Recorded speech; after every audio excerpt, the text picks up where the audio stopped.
کائنات ہے، علم و حکمت جس کے خزانے ہیں، خدا رسانی جس کا نصب العین ہے، جس کی قبائل نبوت و رسالت سے نور کی آبشاریں پھوٹتی ہیں، قدسیان جنت جس کی محفل کا اہتمام کرتے ہیں، فرشتے جس کے در پہ قیام کرتے ہیں۔ آئیے ہم سب مل کر اس نبی کی بارگاہ میں درود و سلام پیش کرتے ہیں۔ پڑھیے بآواز بلند، اللہم صلی علی سیدنا و مولانا محمد وبارک وسلم، صلو علیہ صلاۃ و سلام علیک یا رسول اللہ صلی اللہ تعالی علیہ وسلم۔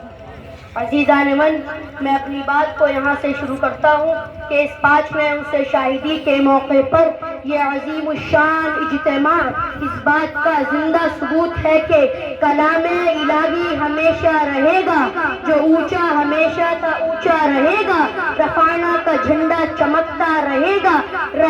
یوں ہی ان کا چرچا رہے گا، خاک ہو جائیں چل جانے والے۔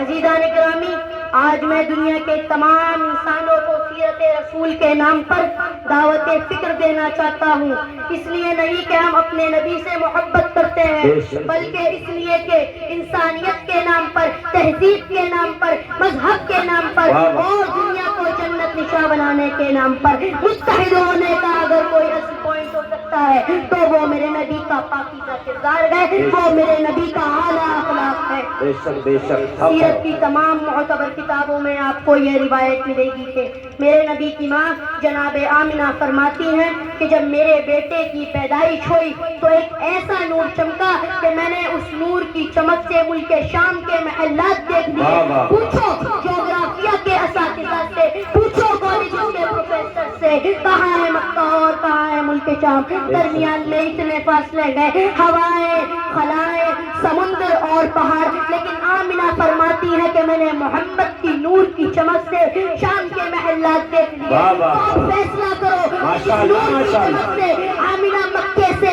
شام کے محلات دیکھ سکتی ہیں تو وہ نور والی ذات مدینے سے اپنے غلاموں کا یہ جذبہ عشق بھی دیکھ سکتی ہے۔ اس لیے تو میرے آقا کا غلام، ہم سنیوں کا امام، بریلی کی سرزمین سے نقد بولتا ہے، دور و نزدیک کے سننے والے وہ کان لالے کرامت کے لاکھوں سلام، جس سے کھاری کنویں شیرہ جا بنے، اس زلال حلاوت کے لاکھوں سلام۔ کہ جب میرے نبی اس دنیا میں تشریف لائے تو اس کائنات کو اس طرح سجایا گیا کہ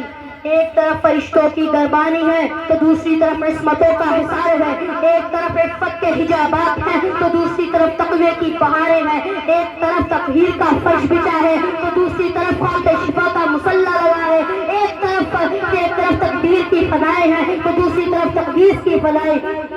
فرشتوں کے نغمات ہیں، اور اس سب کے درمیان مصطفیٰ جان رحمت عالم بن کر توحید کی شمع جلاتے ہوئے اس دنیا میں تشریف لاتے ہیں اور اعلان فرماتے ہیں، لا نبی کے بعدی، لوگوں میرے بعد کوئی نبی نہیں، میرے بعد اب کوئی رسول نہیں۔ اور ہم سنیوں کا عقیدہ ہے کہ ہمارے نبی کو یہ تمام درجات دینے والا اللہ، نبی کو یہ شان و عظمت دینے والا اللہ، ختم نبوت کا تاج دینے والا اللہ، مزمل کی چادر دینے والا اللہ، اور وہی اللہ رب العالمین خود فرماتا ہے، وَرَفَعْنَا لَكَ ذِكْرَكَ، ہم نے آپ کے لیے آپ کے ذکر کو بلند کر دیا۔ اے میرے محبوب، ذکر کرنے والا میں، جس کا ذکر ہوگا وہ تو، شان دینے والا میں، لینے والا تو، چادر رحمت دینے والا میں، اور اس چادر میں گناہگاروں کو چھپانے والا تو، قرآن نازل کرنے والا میں، امت کو عمل کی سوغات دینے والا ہے تو، تیری زبان سے بولنے والا میں، آگے تشریح کرنے والا تو، اے محبوب جنت میری مالک تو، کوثر میرا ساقی تو، کتاب میری، زبان تیری، تقدیر میری، تدبیر تیری، تخلیق میری، تقسیم تیری، قدرت میری، رحمت تیری، بخشش میری، شفاعت تیری، ربوبیت میری، ختم نبوت تیری، عبادت میری، اور سب نبیوں کے آگے امامت تیری۔ نعرے رسالت، نعرے غوثیت، ملک شاہد ملت، مسلک اعلیٰ حضرت، بہت اچھا۔ عزیزان من، قرآن کریم ایک ایسا درپن و آئینہ ہے کہ جس میں ہمارے رب کا محبوب دکھائی دیتا ہے، اور جب ہم اس محبوب رب العالمین کو قرآن کی روشنی میں دیکھتے ہیں تو مصطفیٰ کا چہرہ والضحیٰ نظر آتا ہے، مصطفیٰ کا سینہ الم نشرح کی تشریح کرتا ہے، مصطفیٰ کا ذکر ورفعنا لک ذکرک کا پرچم لہراتا ہے،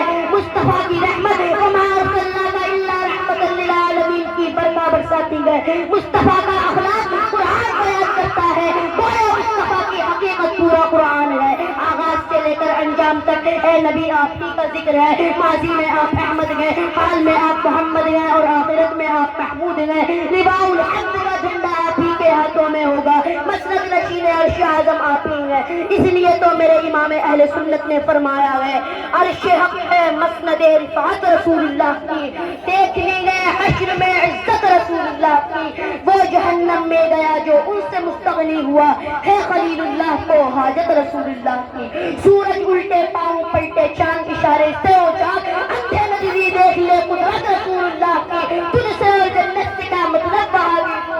ہم رسول اللہ کے جنت رسول اللہ۔ ہمارے